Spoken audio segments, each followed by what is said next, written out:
aadaa bade aadaa kaleessa bade aadaa kaleessa jallate safuu kaleessa bade iddootti deebisuudhaaf wanta amma godhamaa jiruu fi adeemfamaa jiru kun isa iddootti deebisuudhaaf inni kunis immoo maaliif barbaachisa abboonni gadaa jaarsoliin biyyaa isa kanarratti gahee isaanii taphachuun qooda keenya kanaaf jechuudha gumaacha kana mootummaan har'a kunuunsa kana lafa kaa'ee haaromsi yookiis immoo aadaa keenya kaleessa safuun kaleessa bade safuu abbaa safuu haadhaa safuu biyyaa har'a kaleessa bade kun har'a iddootti akka deebi'uuf sirni kaleessa ture aadaa keenya nu harkaa diigee nu harkaa balleessee ijaa gurra dhoowwe kana iddootti deebisuudhaaf wanta amma yaalamaaf itti deemamaa jiru kun waan biyya keenya boru ijaarsa guddaa waan kennu ta'uusaa har'a nutti mul'ataa nu hubatu.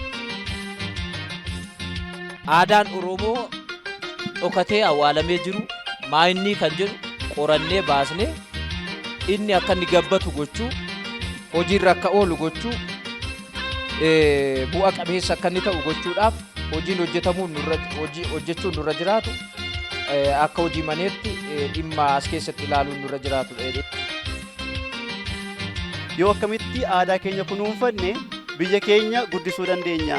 Aadaa saba keenyaaf wal qabsiisne aadaa siyaasa keenyaaf wal qabsiisne sirna gadaafaan wal qabsiisne akkamitti piromootii gochuu dandeenya kan jedhu kun ammallee caasaan amma akkaataa silaatti gararraatii kaasee hanga jallaatti wanti ijaaramaa jiru kun wanta gaarii ta'e ammas gara fuulduraatti dhimmi kun xiyyeeffannootiin tokko isaarratti qorannoo irratti gaggeeffame riiserchii irratti gaggeeffame wanta gaarii harkaa qabna waan ta'eef waan bal'aasa addunyaa kan nu hawwachiisu harkaa waan qabnuutii fi dhimmi kun wanta gaariif wanta bareedaadha kan jedhu sanan gabaabsee kaasuu barbaade. Abbootii keenya irraa duudhaa san dhaallee akkamitti akka deemaa turan gaafannee oduu durii maal isaan irraa barannee dhaloota karaa fuulduraa irree kan barsiisuu qabu nuyi jechuudha.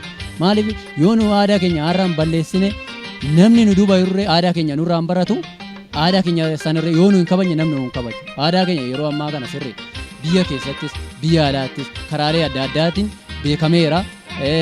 Yeroo turizimiidhaa irree waan baay'eedhaan yeroo miidhagummaa adda addaatiin sabboonummaadhaan hundaan kabajamaa yeroo jiru kana keessatti ibsuu qaban calaqqisiisuu qabu nuyi mataa keenya waan ta'eef nuti dargaggoonni ammas taanee harka wal qabannee afaan keenya akka nu alaan banne duudhaan keenya akka nu alaan banne yeroo duratti abbaan keenya haati keenya yeroo kabajaan nuti itti yaamnu san dhiisnee yeroo ammaa kan faazar maazar jennee afaan keenya itti balleessinee odoo afaan keenya dubbachuu beennu odoo afaan keenyatti fayyadamuu beennu afaan namaa dhaallee afaan keenya dagannee wanta ittiin deemnu kana afaan keenya guddisnee akka irratti yaannee akka irratti hojjennee teknooloojii kanarree yeroo baay'inu kanatti afaan keenya ittiin ibsinee duudhaa keenya ittiin ibsinee odoo ittiin deemne bareedan jedha kakuu.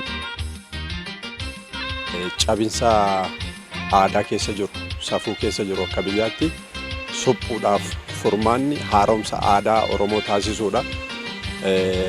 Sababni kanaaf bu'uura ta'e aadaan dinagdeedha, aadaan siyaasaa, aadaan beekumsa, aadaan aartiidha. Aadaan immoo dhiibbaa qabachuudha, dhiibbaa uumaa. Aadaan hojii jajjabeessu jira. Itti mudate sana suphanii biyyi isaanii dorgomaa fi biyya guddoo sodaatamtuu kabajamtuu safuuf aadaa guddaa qabdu taate akka deemtu gochaa kan jiru. Aadaa Oromoo iddoo isatti deebisuudha. Haaromsuu jechuun iddoo isatti deebisuudha. Aadaan nuti qabnu aadaa yoo uffanne ittiin miidhagnu, aadaa yoo dubbanne ittiin dhageettii qabnu, aadaa yoo ittiin geerrarres ittiin qaamni kamuu nu sodaatu. Aadaa akkasii qabna waan taateef osoo aadaa akkasii sana qabnu aadaa keenya dagannee kan silaa nu sodaatu hundi nu uggee akka nu sodaan kan taasisne nu mataa keenya qofa akka ta'e sirriitti beekuu danda'utu nurra jiraata jechuudha. Kanaaf dhaloota keenyas aadaa irratti guddisuu qabna. Ofiis aadaa keessatti cimnee aadaa jabduu qabnu kana aadaa addunyaan irraa fakkeenya godhattu gochuu danda'utu nurra jiraata. Haaromsi aadaa kun maddi beekumsaaf maddi galii uummata keenyaa ta'uu danda'uu qabaadha jechuudha. Is qofaa miti waan biraa irratti hojjennaa yookiin goonaa miti. Gam tokkoon duudhaa gara jalqabaatti deebinu. Gam lamaffaan immoo waan dhiibbaa irraan ga'ee jiru lootii galtummaa sana cabsine biraandii isa ta'e fudhannee adeemnudha. Wantoota sheeppi ta'uu qaban immoo utuu boca isaa gadi hin dhiisin gara ammayyummaatti gara teekinooloojiitti akka inni dhufu ogaartiidhaan akka inni deeggaramu tiyaatiraan sirriitti akka inni deeggaramu taasisu jechuudha. aadaan Oromoo hedduu jira jechuudha. Ibsituun eenyummaa Oromoo aadaan Oromoo ta'e kana keessaa qabeenya waloo hedduu qabna kaasuun hin danda'amu jechuudha. Kanaaf kana hunda raawwachuudhaaf toora xiyyeeffannoo keessatti haaromsa aadaatiin wantoota hojjetaman kana galmaan gahuudhaaf dhimmoonni nuti itti fayyadamuu qabnu dhimmoonni nu deeggaran dhimmoota tokkummaa deebisuu danda'an qabeenya tokkummaa deebisuu danda'an illee haaromsuu qabna jechuudha.